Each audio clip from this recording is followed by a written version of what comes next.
everyone, I am Bushra Falak. I am start class 9 NCERT chapter 1 exercise 1.5. तो मैंने exercise 1.4 तक complete करवा दिया है. अब मैं एक्सरसाइज 1.5 स्टार्ट करूँ.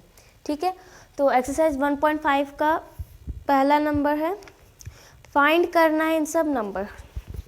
चलिए, पहला नंबर का हम लोग तीसरा नंबर को बनाते हैं कि दो जो नंबर है वो आप लोगों को खुद से बनाना है. तो फिफ्थ नंबर है 1 to 5 to the power 1/3. अब इस टाइप के क्वेश्चन हम लोगों ने क्लास 8 में सीखा है. ठीक है, तो यहाँ पे करने में वो उतनी दिक्कत नहीं होनी चाहिए. जो नहीं सीखे हैं वो उनको होगी. तो 125 किसका क्यूब है? 5 का क्यूब है. अब आप पूछोगे कि मैं क्यूब क्यों पूछ रही हूँ, स्क्वायर क्यों नहीं पूछ रही? स्क्वायर इसलिए नहीं पूछ रही हूँ क्योंकि यहाँ पे 3 है, यहाँ पे 3 है, तो हम यहाँ पे 3 मतलब क्यूब करेंगे ना, इसलिए ये 3 कट जाएगा. अगर हम क्यूब करेंगे तो 3 कट जाएगा, अगर स्क्वायर करेंगे तो 3 नहीं कटेगा. ठीक है, चलिए देखते हैं. यहाँ पे 5 का क्यूब इंटू 1/3, ये दोनों कैंसिल हो जाएगा, तो क्या आएगा आंसर? 5. ये हमारा हो जाएगा आंसर. तो मैं उतना डीप में नहीं समझा रही हूँ क्योंकि आप लोग इसे क्लास 8 में भी कर चुके. तो क्वेश्चन नंबर 1 में 3 नंबर दिए गए हैं जिसमें मैंने तीसरा नंबर बता दिया है. 2 नंबर आप लोगों को आंसर को मतलब सॉल्व करके आंसर मुझे कमेंट बॉक्स में लिखना है. ठीक है, तो दूसरा नंबर है, दूसरा क्वेश्चन नंबर में मैं सेकंड नंबर बता रही हूँ. सेकंड नंबर है 30 to the power 2/5. सॉरी, तो इसको नीचे लिखते हैं. ठीक है, 30 to the power 2/5. ठीक है, अब यहाँ पे 5 है, तो हम 32 को किस तरह से लिखेंगे जो यहाँ पे 5 कैंसिल हो जाए. हम लोग 32 को देखेंगे इस तरह. ओह सॉरी, मैंने गलत लिख दिया. 32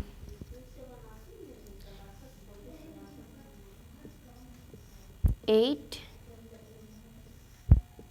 4 2 1. अब हमारा 2 कितने टाइम्स आया? 1 2 3 4 5 टाइम्स आ गया. तो हम लोग यहाँ पे क्या लिखेंगे? 2 5 इंटू 2/5. अब ये 5 कैंसिल हो जाएगा तो क्या बचेगा? 2 का स्क्वायर. अब 2 का स्क्वायर क्या होता है? 4. 2 का स्क्वायर होता है 4. तो ये हमारा आंसर हो जाएगा. कितना सिंपल था. ठीक है, एक बार अच्छे से देख लीजिए. सेकेंड नंबर में क्वेश्चन नंबर 4 में बता रही हूँ. 4 नंबर है 1 to 5 - 1/3. अब फिर से यहाँ पे मैं लिखूँगी 5 को 3 इंटू -1/3. अब ये 3 कैंसिल हो जाएगा तो क्या बचेगा? 5 - 1. अब 5 - 1 को हम लोग 1/5 भी लिख सकते हैं. ये हम उन लोगों ने क्लास 8 में पढ़ा है. ठीक है, इसका एक फॉर्मूला है. क्या फॉर्मूला है? ये फॉर्मूला है कि अगर a के पावर में -1 है तो वो रेसिप्रोकल हो जाएगा. सिंपली अगर इस तरह होगा 1/a होगा तो इसको हम लोग इस तरह भी लिख सकते हैं. ठीक है, अब मैं बाकी क्वेश्चन नहीं बताऊंगी, बाकी क्वेश्चन आप लोगों को खुद से करना है. अब थर्ड नंबर, तीसरा क्वेश्चन है, सिंप्लीफाई करना है, जिसमें पहला नंबर है 2 to the power 3. ये डॉट है. डॉट का मतलब यहाँ पे क्या है? पॉइंट नहीं है, ये है मल्टीप्लाई. ठीक है, 2 1/5, ठीक है। अब इसको सॉल्व करेंगे। देखिए यहाँ पे ये मल्टीप्लाई में है और ये बेस सेम है, मल्टीप्लाई में है और बेस सेम है, तो पावर क्या हो जाएगा, मल्टीप्लाई में होता है और बेस सेम होता है तो पावर क्या होता है, ऐड होता है। कैसे करेंगे ऐड, नीचे में 2 लिखेंगे, 2/3 प्लस 1/5, पावर को ऐड करना है। अगर बेस सेम रहेगा और मल्टीप्लाई में रहेगा तो पावर ऐड हो जाएगा, ठीक है। तो यहाँ पर हम लोग एलसीएम ले जाएंगे, 15 10 3, तो क्या आएगा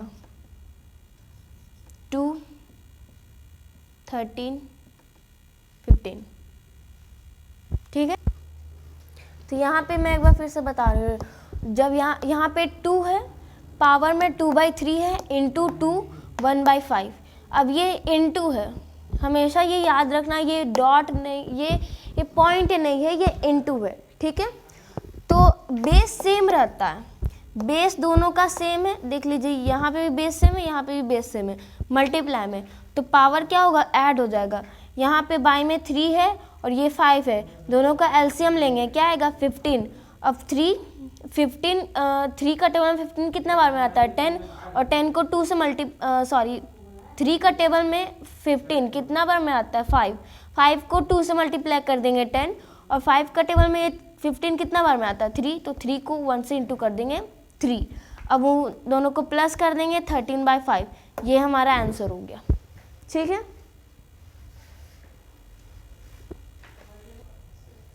तब ये हम लोग का दूसरा नंबर है, यहाँ पे 1/3 टू द पावर 3 और होल टू द पावर 7।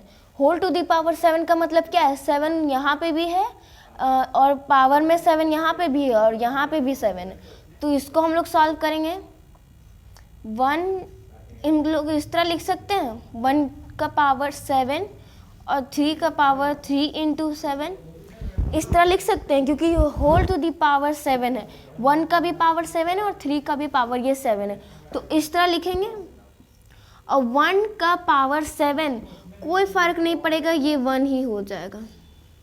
अब ये 3 यहाँ पे होगा, अब ये 7 को 3 से मल्टीप्लाई करेंगे 21।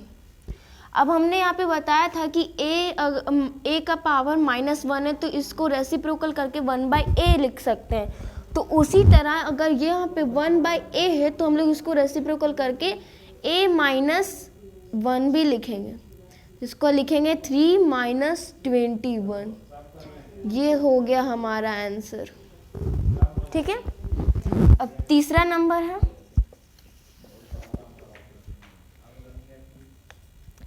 (11 to the power 1/2 by 11 to the power 1/4। अब यहाँ पे देख सकते हैं कि बेस दोनों का सेम है, यहाँ पे भी बेस और यहाँ पे भी बेस सेम है, पावर डिफरेंट है, ठीक है, लेकिन ये डिवाइड में है। तो हम लोगों ने क्लास 4 में पढ़ा था कि अगर a to the power m है और डिवाइड में a to the power n है, तो हम लोग इसको a to the power m - n लिखते हैं। ये हम लोगों ने पढ़ा था क्लास 8 में और 7 में भी हम लोगों ने पढ़ा है। तो इसको हम लोग कैसे करेंगे, 11 1/2 - 1/4, इसको सॉल्व करेंगे। इसका एलसीएम 4, ये पावर में है, आप लोग नीचे में नहीं लिख लीजिएगा, ठीक है, मैं बड़ा करके लिख रही हूँ, ठीक है। अब यहाँ पे 2 का टेबल में 4, 2 यहाँ पे 4 1, ठीक है। यहाँ पे 11 और 2 में 1 गया तो 1/4। देखिए ये हमारा हो गया आंसर। क्वेश्चन नंबर 3 हो गया। अब 4th तो अब लास्ट क्वेश्चन है 7 to the power 1/2 into 8 to the power 1/2। अब यहाँ पे पावर सेम हो गया, बेस डिफरेंट हो गया, तो इसमें क्या फॉर्मूला अप्लाई करेंगे? इसमें फॉर्मूला अप्लाई करेंगे a to the power m into b to the power m। तो इसको इस तरह लिखेंगे a into b to the power m। ठीक है, उसी तरह यहाँ पे कर देंगे। यहाँ पे 7 को 8 से इंटू कर देंगे, 7 into 8 whole to the power 1/2, क्योंकि यहाँ पे पावर सेम है तो होल टू द पावर मतलब दोनों को एक साथ मिला के भी पावर लिख सकते हैं। अब 7 8 जा क्या होता है 56। अब इसका होल टू द पावर 1/2। अब इसको सॉल्व करो।